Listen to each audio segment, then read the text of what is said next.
Hi, we'll talk about this alternative construction for hash-then-sign, where we use a universal one-way hash function instead of a collision-resistant hash function. So first of all, I am not too keen on always saying like universal one-way hash function. So I Wikipedia'd them and I found out that people call them WOWHs, like the UOWHF, just WOWHF. So I will call them that as well. It's because it's much shorter. So the idea was that we needed to use hash-then-sign in order to get signatures for arbitrary length messages, and in particular to decouple the message length from the key length in Lampert's signature scheme. The unfortunate thing is that we don't know whether we can build hash functions from one-way functions, so it seems kind of unlikely that this is possible using our current techniques. But our whole goal was to construct digital signatures from one-way functions. So as a way around this, we basically notice now that we don't necessarily need collision resistance for hash functions, but we can go a little bit into the direction of weaker hash functions. And the notion of this weaker hash function is this universal one-wayness, meaning that it's hard to find second pre-images. So in the second pre-image game, we have an adversary A, and the first thing it does is it outputs some X. Then afterwards, we give a hash key S to A, and then A outputs another value X prime. And finally, A wins if X prime is a collision. So in contrast to the normal collision resistance game, here we have that the adversary first has to say for which X it will try to find a second pre-image. So kind of half of the collision it already has to tell us before even seeing the hash key. But the nice thing is that we can construct WOWHs from one-way functions. Now the only step that's left is now we need to have a hash-then-sign construction that allows us to use this WOWHf in order to do hash-then-sign.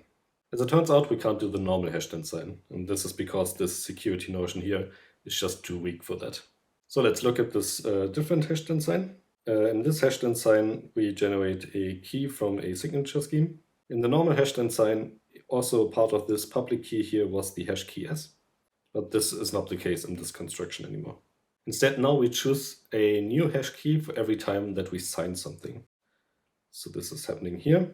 And then we embed this S into the signature, so it's part of the message that we're signing. And we also output it alongside the signature sigma prime. And then you verify those as you would think. You take this tuple and then check whether this verification actually works. So what's the idea here? Why does it suffice to have a WOWHf in this construction instead of like a full-blown collision-resistant hash function?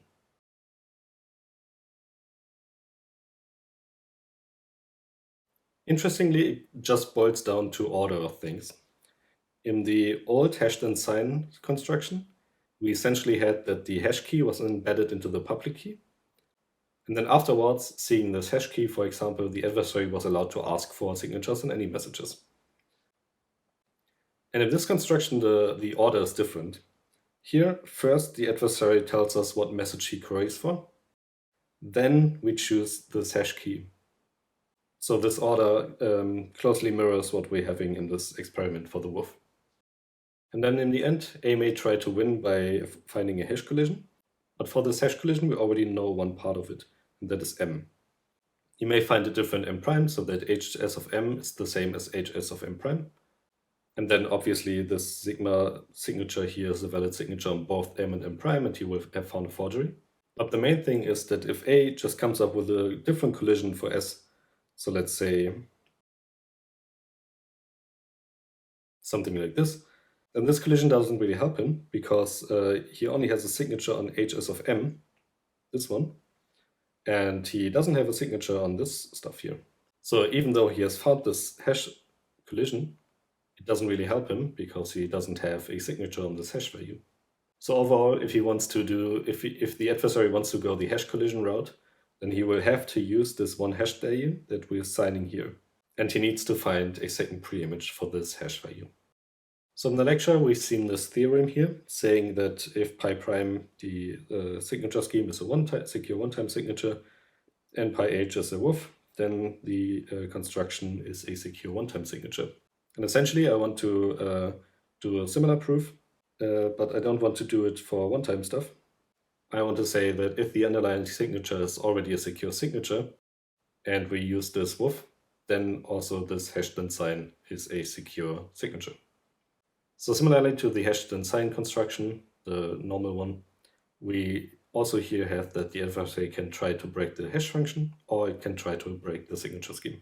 So let's do that case distinction.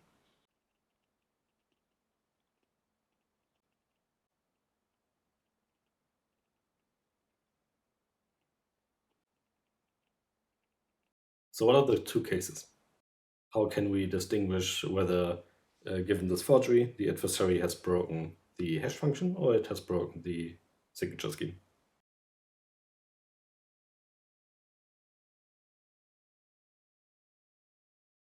So basically, we can take a look at what messages we've signed with the inner signature scheme. So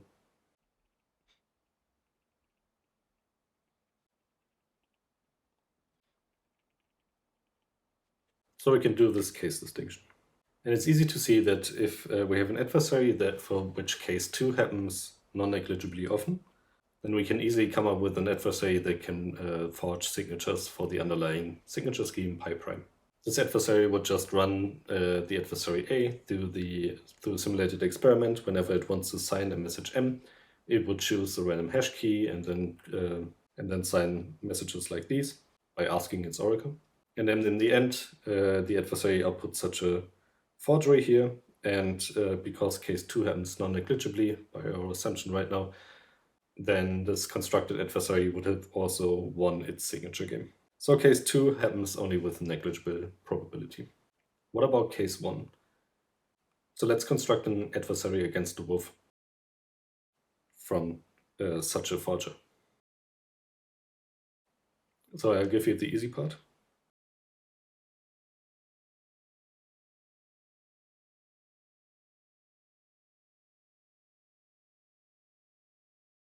Now the question for you is, what do we have to do on a signature query? The hint will be that eventually we will have to embed the hash key from the universal one-way hash function somehow into one of these signatures, right? Because this is where hash keys are chosen. So somewhere there we have to use our hash key. But obviously we can't just use the same S for every single signature because usually the S's will be different. So what do? We're adversary A prime, so we're playing against the WOWHF game. So the first thing that we need to do is we need to tell our challenger what X we are going to find a second preimage for. Then we will get our hash key, and then we will hope to find a collision. So yeah, the answer is indeed index guessing. So in one of these signature queries, we need to embed our hash key. Notice that for the theorem where this was the one-time signature and we only wanted to prove that the resulting scheme is also one-time signature, for that theorem we didn't have this index guessing because there was just one relevant signature that we were creating, so obviously we would embed it there. But more generally, we need to guess an index. Where again, Q of n is some polynomial upper bound of how many signature queries the adversary A will make at most. And then for the jth query, we will actually embed our hash key. So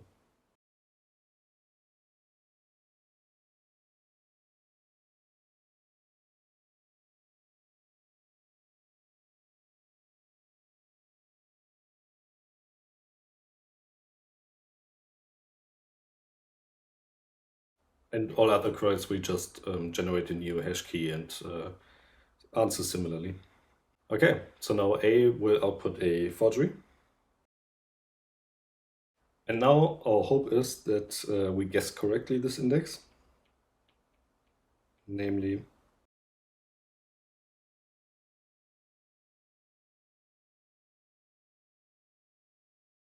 that the effective message that we've signed with the inner signature scheme is the same as the one that we had in the jth query. And our hope is rewarded rather likely, because in case 1, like this S star HS star of M star is one of the messages that we've signed during one of the oracle queries. So we just need to be lucky that this actually happens to be the jth query where we have had this message here. And if we are lucky, then we know that S star is equal to S hat, just because these two strings are equal. And we know that the hash value of M and M star are the same. And we know that M is not equal to M star because otherwise this would not be a valid forgery.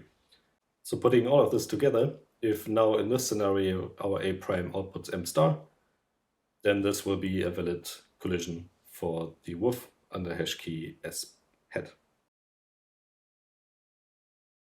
And then that's it. So essentially this also means that case 1 can only happen with negligible probability, because otherwise we would be able to construct this adversary A prime that we have here.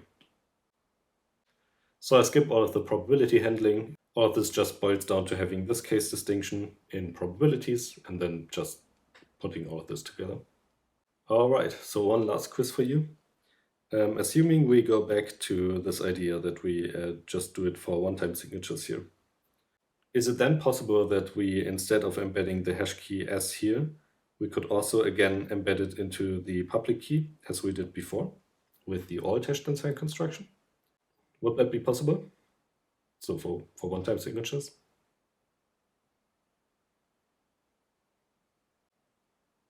Yeah, of course this would not be possible. The problem is that if we do this, so if we already embed the hash key into the public key, then we can't really do this order in the proof here where we first get a signature query for M, then give M to our UOWHF challenger, and then get the hash key. We would essentially be forced to already embed the hash key here into the public key of the overall signature scheme.